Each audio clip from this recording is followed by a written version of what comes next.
zigol tabang program ila siamte ho mang thedinga pathin nei phalpe ka hon phai pi second hon phai pe tu biak pathin ken ki pak thu yan ma sa he amen chulet tu sing kala biak buk sunga pathin beding hong tai khom tu te ho zo se aleng takun ilal pa jesu krista minin chibai kon bola he i khut ho ki tu in chibai ho ki bol ngam lo len le ilal pa jesu kristan mina chibai ka hon bol na chibai ka hon bol he chule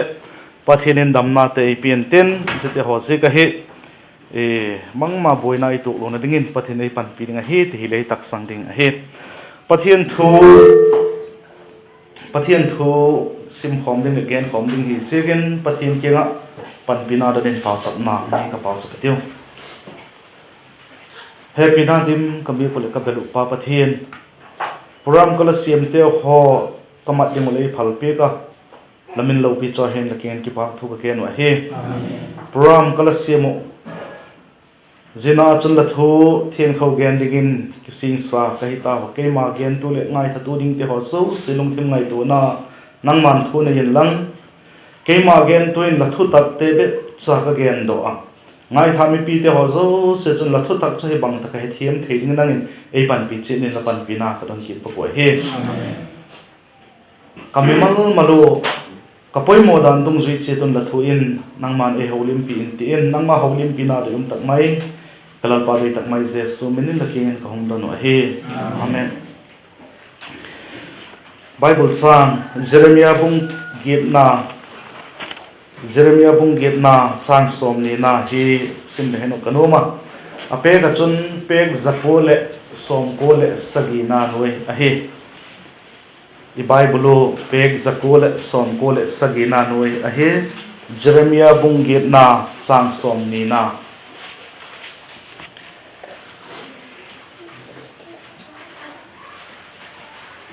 Jeremiah bung giet chan som ni imuta ko la gingin vaksim khom le no kanoma agingin chan som ni na pe phi vaksim khom tiu sim tiu la bula khun akichai tan nipi hun abeita eyula hukam ilahi tapu he i bible chan sim thak na che thiam te gin pan chan chitan malai som pi tan la amen i bible hin hula kun akichai tan nipi hun abeitai eyula hukdam ilahi tapu hi ati khowela mihing te ading achun nasep na lak laga nasep poimo pen hong ngai pen dinga ipi ipu te hoi pa te hon alageno nasep chu bang ahem itile bulak ahi ipi pu den alageno chu bulang a khok dan a poimo dan chu a khok ka ti chu a poimo lama mo a poimo dan chu hitin alageno bupa lalak laya lami changke thalele lalim saklova la bupa la khala lak zom dinga hi ati hi loi chu banga gen naw hemitile bulak kha poimo ma zinga hi ti again no naw ala hi tagai bible sang sim naw chun bula kun akichai tan nipi hun abe tai ati banggen nopna hemitile eigam to israel gam hi akibangpo israel gam context kizi ka hi ji bible he ji ka chun jigo hi kizi ka hi israel gam hin bula hun ahi lo le pol ta khun iti hi nipi lai ala hi se ka hi eigam chun phal bilain atunga israel gam chun nipi lain pol ta bula khun iti hi alhi se ka hi jeje ka chuna hi i bible bula khun ki chai tan nipi ape tai ati jom sing ma bula khun la ki chai tan nipi hun ape tai abakti jom jing ji chu israel gam context ki ji a hi se ka hi taksa da na chun israel gam chun jegola chun bula khun chu nipi lain hi jeng talele taksa dana hilowa thagaw lam dana yela hi chun bula khun iti takle thagaw lam dana bula khun iti takle khovel top na ding chu again na hi ti het me loading a hi ei gama chun bula khun iti tu hun hi a hi kum top ding a hi tai ti het na hi zegola chun thagaw lama chun le bula khun iti tak le khovel top ding hun a hi ti kha i het ni lo ke ding a hi Bible chan chanchin pha ma thai na ji bung som le thum na hang simin ke e chanchin pha ma thai na la ji bung som le thum na chang som thum le ko le som li na hi hung simin ka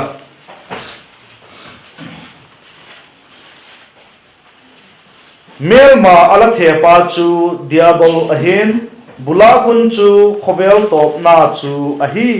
a ate chu van so chak te a hiu ti chun bulem te ala khomu mein ha lui zegol chun khovel top hun le ding a hi bula kun chu khovel top na chu a hi ati a hi i bible in mathai jik chun e again big a hi khovel tom ni tak le bangolin aum dem iti hi le lalpan abu te hong la khomin ten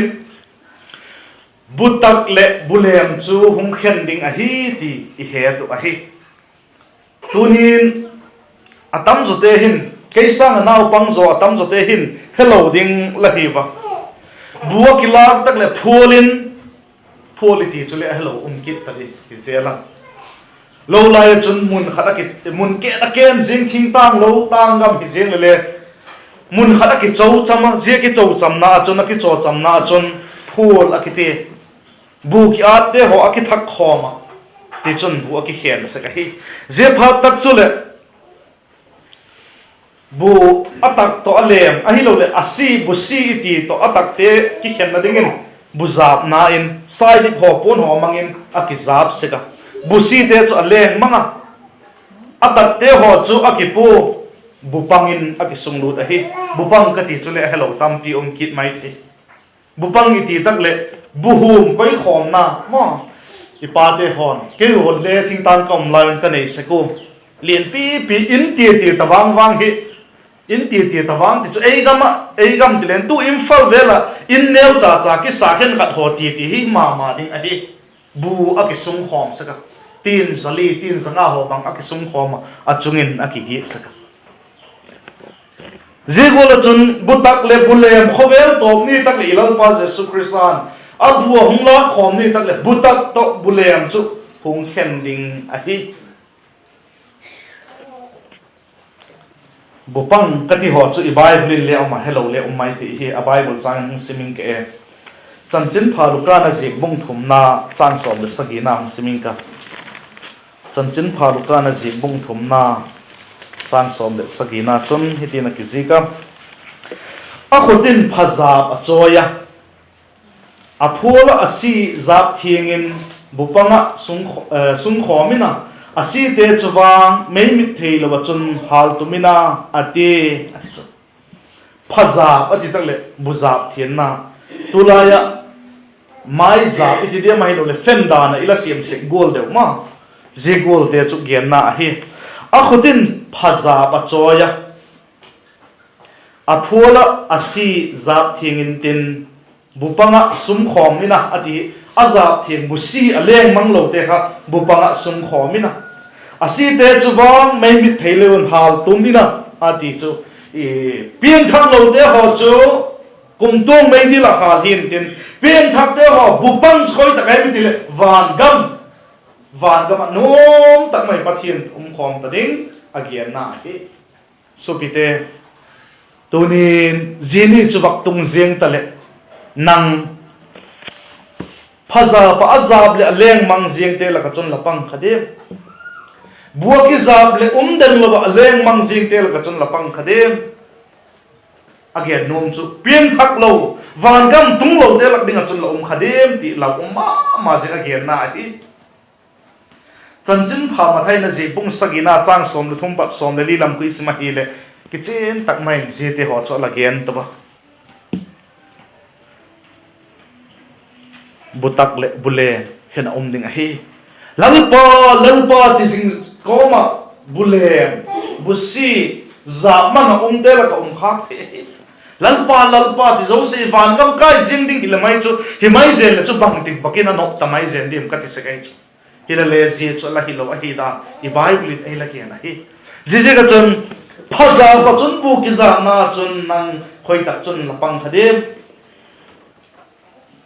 butak le bulem khena hi tak nang khoi lam kai lapang khadem phaza pina za mang mei mit thelo ha la ka chun lapang khadem ti la ma bupanga sung khom te la ka chu e pan ni ngo chu poi mo ma ji a hi igen daksa gula chun bula khuni ti hin khovela mi te chunga vai hom na ti le hin le ti the hi e bible is ma hi le bula khun ti ho pol ta ki ti ho hi atang pi in thuthong lui yek de ka hin pathianin migilo de chunga vai hom na in alagen na ta pi tak mai zol nei zoel te ho mangin alagen na a hi ti het min lo ding a hi bible khang it him hai chun pathianin gi lo na ki ti chu amok koi him po koi mai po vai a hom khum se ka hi ti ki che tak mai imo en le chen adam le evi gi lo na pakhat bet jegin pathianin vai a hom kuma eden hu na ki patin ano dok ngal a hi Zilap chi lovin khovel pung pi han si alo kholo a hi gil lo na pathilen amo koi poi vai a hong khum hi di chu akichen ma zing a hi ia tozel sim tozel hi le no hun la ya ki ge na no hun la ya chun gil lo na anasat back set jikin tu ya vai hong khum na achang wa hi no hun la ya chun mi bangzan om dem khovel pung pi a chun tam ma ta ding a hi le mi pagiet bet je chon asok cha wa hi ti bible in again pi a hi je chu sil ling chu bang hi de mi ti le pathianin gi lo na cha mo koi mai po vai hom khuma je vai hom khum tak chu le pathianin bahem ti dom te kha hoi siang poi adik te be kha hoi se ka hi pathian chu atamin a ki pa pu adikin a ki pa ka hi ti chu ki chen ma se ka hi mihin te ho chu majority in chi a pathian chu majority na chi pu quality in a chi a hi a quantity a chi lo ama quality a chi a hi no hon na chu ne mi tam ma mai na hele mi pagiet bet asok sa ingai tu dingon da yom ka sama ma zina je pagiet bet te la ka chun ipan ngai a hi khoe pumpi mi ki sim hen lang hile ayu Christian fellowship ki min vote si ani lo le tu ni thu ki gen ngai khate ho zo si ki sim khom le hun le pagiet ting tu tung nai lo ina hi mo 8% ki nai lo mo khoe pumpi mi sim atu jigwo to hi jigin sopi te je to chote la ka chu la pan ding hi ka pan ding pathin git lo na koi mai poi Babelin sang saklayo khan bangje ka saklay mitile pathian thua tak sang po ba pathian tui sang le ka lo ringa hi ati a het jing na ding tui zo le azam saka rainbow mo ong saka hilele ma chun pathian in khover pum pi tu ya go ki le hin na ding tin babelin sang chule pathian thu ge atak san lo be po hi lovin amang po ba mo pathian in Chilang khovel dap so kon dia so lai khana ma ka sinar phai zang in ang khomo pathian thu to ki kalin babelin sang asata git lo na hi je gi lo na chu pathian in bagolin vai hom pe kem iti hile babelin sang sak jing lai wo chun apa wo ho ki het to ta lo ding pathian in agota khat gen khat in het hei ta lo a hi je ko chun babelin sang chu sa zom thei ta lo bu a hi te chon a ki khen zak ta hi git lo na chu pathin na koi mai pui ko zui pe ka hi Sodom le Gomorrah hum lai khala Sodom le Gomorrah atma le Zeboim kiti khopi Bible la kisi ka hi je khopi te bang je ka si bang je ka suk se da hi em bang je ka mai le ka din kan tum je na hi em mi ti le git lo na a hoi set back set je na hi kiti mai Bible so pite git lo na Sodom le Gomorrah git lo na zon than hoi na pathin ahu agot ahi tu ni ngay tuổi tiêu khó về gam liền rồi thế nào băng cho ai lo khó hết na này tôm thế lên lên khó về gam liền rồi thế hết diễn thì là đinh mobile cái này chế đâu khó về gam liền rồi thế họ ivac sưu tu hi lên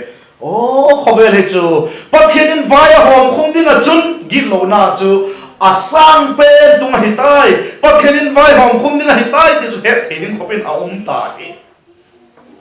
tu lain khovel mi tam zuten ala bil do chu bang hem til American president ding kitel na thu ko hi Trump le Biden ha be na ki be yo ti ding hin tin bangol ting atung le Biden ting ding da na hum makun ama supporter te ho kun bang bang abol ngon chak changin alamo mo alop nai mel sata takinom no mai ki chen phal posal ki chen phal te hong hin tin amang ting khovel sitting dan so hui si hi Sodom le Gomorrah gilo na pathienin adoilo mele ka ta ahal tum zinna zia na khan tulai khovel khok zatai ti thin awmahi tuni kingai tu tiu ale Jerusalem khopi khala Jerusalem khopi mo thupi ma jing hi hilele Jerusalem khopia midik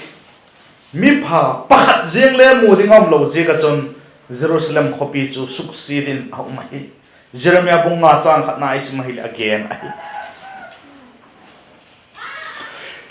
Jeremiah bunga chang khat na chun Jerusalem khopi ko jinga chun tai velun la en velun la kan suyun dik taka bol le thudik hol mi pakhat bek lamu khopi sung kil le ka khun hol ti mun Jerusalem ka ngai dam theina dingin khat bek mula chu Jerusalem chu ngai dam ding hi khat bek mo hi ta lo je ga chon succeedin a ai kan suyun dik taka bol le thudik hol mi pakhat bek lamu ati chu khopi sung kille ka kon hol ti mun khopi sung Jerusalem temple chun hol na ti poi je mun be chulo kille ka te hole hol na ti je chun le mu hi lo segin Jerusalem chu succeedin a ahi supite ngai doi tiu tuni pathianin gilo na kiti chakoi mai po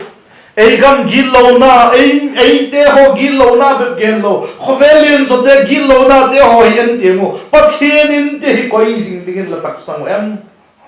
Bible khang thua gilo na kiti him pathianin amo koi den ampo agot a hi ti imu igen to boy je to hi le tui chen na khovel tu lai tak ium na hi le god ding a hi ei manipur le hoi po na mo manipur le hoi lo ding a hi Manipur gam kinet guk na kita guk na hile namai hilo kai sang he zon la sep na ne cha government in pi ni sakile sen ngai lo ama he na pil na thim na ama tak sat na zo te ho zo sile banghem khat be pi lo le the je chu tu lai mi te chu min je gola chu dik ta ka bola lak le banghem khat be ama wa ding pa bol ham ki je khan hung ki panin gil lo na ki asang ma jing ta ichen now Manipur jing hile aphata poi ti he Manipur bek gen lo khovelien zo en le chun aphat na mu ding awang ma jing ta ji cho hi jigin ichen now khovel hi pathinin god ding hi tai Sodom le Gomorrah hunlai sanga khok zo kulin oma a god po bang je ga hi de happy na pona hi nang le ke isopi sangap iloi ngai na I happy mama te gon mun chi ding ong na lai se ko amal de ho huk dam na chan thei na ding o pathin tuni te na hi in na we hoi pe tuni te ngai a go lo hi khali ngai ve bula kun ake chai ta ni pia be tai ei la hu khin ila hi ta ko hi te ding ni khali ngai so pi te ngai ding hi je te la ka chon ayu hi theina tianga hi lo zia ko hok dam na chang ding la achang lo kha khana ti hi alo pen nang pan la la lo zia ka mi hok dam na chang ding lai la chang lo ding chu a hi la chu nang pan la la zikin mi khat bekin hok dam na pian thak na achang te em so pi te zi ingai toi tu khopela na poi mo pen lalpa ti zo se van kam lu ding hi pon ka pa doi gol hi te be lu ding na ti ka zia chu hi pathian doi gol chu nang zia ka mi khat bekin pian thak na anei ding zia chu hi pathian na doi pen ti hi he mi lo ding a hi bula kon ti chu thagaw lam e da chun khobel tok na ding chu hi ti igen zo ta Jegula chun i Bible mai simai le khovel to da ding chu no hun lai gol a hi tak le khovel chu vai hom kum ding a hi di alage a hi tu kum ayu Christian Fellowship Church akimin vote hon be gol thupia ilama tu kha atam zon el lateno chanchin pha mathai na jingbung som ni le li kha a hi vaccine ka chang som thum le gu ka pathin som thum le puting sau them vaccine ka i Bible pek som di na noi kha he mathai bung som ni lali chang som thum le ku kapat som thum le ku ziani le hunding chu ko man he po vin van sol cha te le chapan le he pon pa be bin he himale no hun lai ko khan mi hing cha pa hung na ding chu le hung ding he ze hung la ya tuile masanga nova ko nga alu ni ti na khan anevin adonu akichen sakun akichengui tui ahung leta ahun chup mang ma si kha khohelovin a un zegol ma kan mihing chapa na ding chule hung hiding a hi ati zeta kai Bible changin again no hun lai gol hiding ati se hi bang se ka hidem no hun lai gol chun ati se hi bang se ka hidem chun again zom na chun je hun ma sanga chun ane na dol ki chen sakun ati zete hi hidem mi tam zo ten jite cho poka chu jite cho genu hilele je Bible kan ei hil nom pen chu bang ham iti hile ane un adonu akichen sakuna ti pen kha lo the lo hi nelo pu ma cha thakhat hing zo ding kium lo mai the ei ho hi thakhat chu pang zo ham mai the le kium mai the ma hilele akuma hing zo kium lo ding hi ai le don lo thakhat thing zo kim lo po ma ding a hi chu le ki chen lo le hi pathian thu tem pathian god su pi ting lo te ding hi zeta ka gen ane on adon na ki chen sakuna ti hi thil sia hi poi je hi na gen nom chu je taksa thil te be hin theina ding te be hi angai tu un je khen lam chu bang ma angai tu pha po pathian vai hom na hung tung jing ding chu alung gelu na nei po ti ei hil no na hi no hon lai te chun pathianin vai hom khom ding pathian lung na na khomera tung ding a hi ti again pen chu atak sang thei po wa je gola chun tunin rapture thoki gen le kan ne lai ki gen ta tu chan tung lo hi ben ti ngai ne ding ngen ki hi ahi lo le je chu lo khofel to na ding nai dan imin nge yo imu thil to nge yo za le bu thei lo kho pathian ling te ei hot ta le khofel to jin nga ge ko he ko ma cha yum po no hun lai gol mi te thau chi di pau te ki chen hi ji ga chun no hun lai gol a hi tak le ti kha to tu dan hi ki to ma jin hi ti I het min lo ding a hi chan chin pha mar kai ngala ji khat simin ke bung li na chan som ni le ko na chun hitin a ki ji ka mar ka bung li chan som ni le ko na chun himale je aga chu ahong min tak le mula ka hun tak jegin koite hun pan pai sektai ati khovel chu pathian vai hom khum ninga chun aga min ta hi pathian vai hom khum na tuak dinga chun akisa zo ta je vai hom khum te na ding te nga chun git lo na cha bol ta hi Jika chun koi te bula ko na hi tak zigin koi te hung panding hi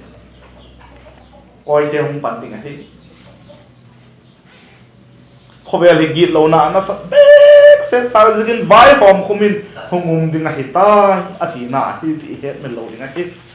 bible cha nung lam dingin thupun bung som lelina lewak simin ke thupun bung som lelina chan som lenga na chon hiti na kisi ka temple ki pa chun van sol chak pakhat ahung po ta sum pi wam chung ki chupa ki nga chun o ngai takin lakoi te kha hun panin la at pha ta hitai leibu te chu amin koi zo taw he ati lakoi te kha hun panin la at pha ta hitai leibu te chu amin koi zo taw he ati at pha ti mihin te gil lo na hi vai hom khum na go na chan na dingo again na hi ti het min lo ni hi at pha ta hitai mi te gil lo na chu hoi sebek sen jing tai go thuna hitai atina hi ti het min lo ding khovel mi te git lo na hoi sit dang khat vak gen na lai le hin Bill Gates kum sang ni le som le khada khan alagen ha ka hita the population it is khovel hi kum 2011 a khan mi hi 6.5 vel kha alaki hita mi tambek se ta hi zekin zik kum sang ni le som le khada khan Bill Gates ma genem itile vaccine khat hi ma ding je vaccine chuk imata hi le mi te population hi 10 to 15 ki ka le chu ki su tom zo ding hi alati kha ji ji chule ta de mo tu lai mi tam tak mai te hoi cha tam pi pi nei u tu hi le hi thei talo kei bang chu kanut to kapan amau gila gang nge ei hin hi u na pasom ke chu posal panga numei panga ke chu tom loi tu lai te la pani pathum pali lewang thim ta mangzi ka hidim acham chang leken mol tak mai ka wak ngai tu na chun je the population through vaccination ati pe nei forced vaccination ati pe nei ma je te amangu abolu inne ki don te ho hin le zil talo ma je na hi se ka hidi o ti ka ngai tu nan tamme takala om ati ingo ding achum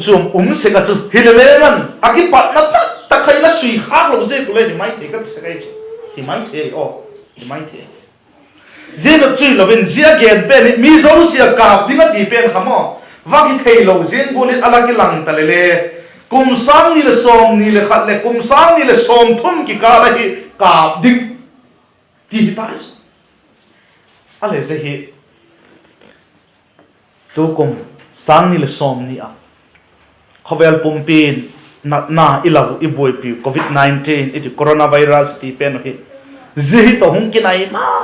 ma jingin ji te hoi mang cha bible in ala thugen thupun ala thugen number jaguk som guk le guk ati te o kha to hung ki mat khadi a hi te o ti ding bang le ka ngai tu na om se hi azek chu je vaccine pen kha je virus nat na dam doi ding chu hi ti a ki ka te ding hung ti ta hen la je ki ka lo de chu po the to lo ding je ki ka lo de chu zin lum le the to lo ding je ki ka lo de chu bang ma cho che the to lo ding be na le hung the to lo ding ho ki ti le ku he ki ka lo ding thei lo thui lo ki ban ka dio hung dei na ti ve ingai poi hung ki nai ma thoi chma le langai tu khadim ke ngai tu sa ki nai ka sama ma jinga khofe la hi pathian lung na tu na ling cho nai te bible thu gen te ho hile hi te hi gui tung to zum gui tung to zum jin bole akilang ta hi so pi te mangai dan la ne yam na bang lung la gel sa kem bula ko na hitai ni pi le be ka hitai ke lo na dinai lo ti mi khate nang le ke panila ngai hi khovel asiat tak dan hi imit nge yu ni mu wa ibil nge yu ni he ma mo kum sang ni le som le khat lam khai tai chu Bill Gates ala gen lo nai mo Bill Gates ti tak le mi min thang ma thil bol thei ma mi te na za ma khilele je pen kha mi hing te population suk tom na dinga force ami vaccine ka mai ding ki ti chu anuom le anuom lo le ai anuom iti te chu kote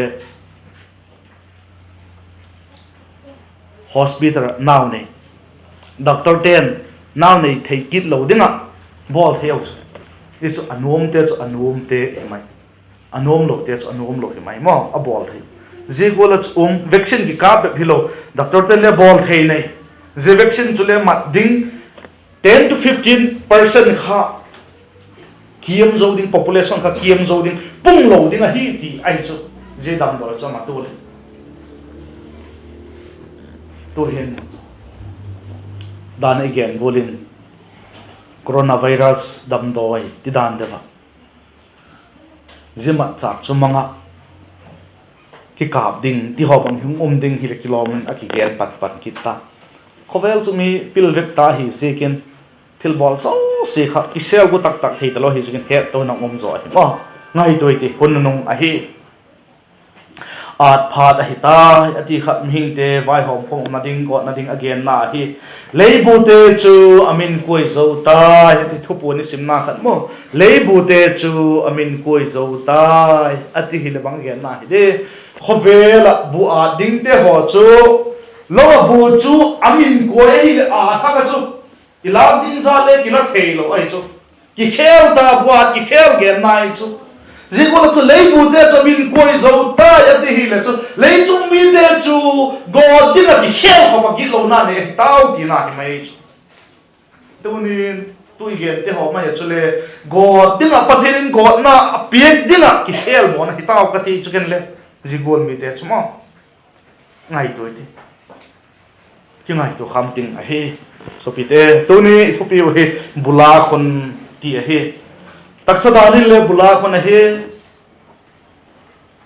gam gen so khot mon tam zo chung bule la zo ta na mo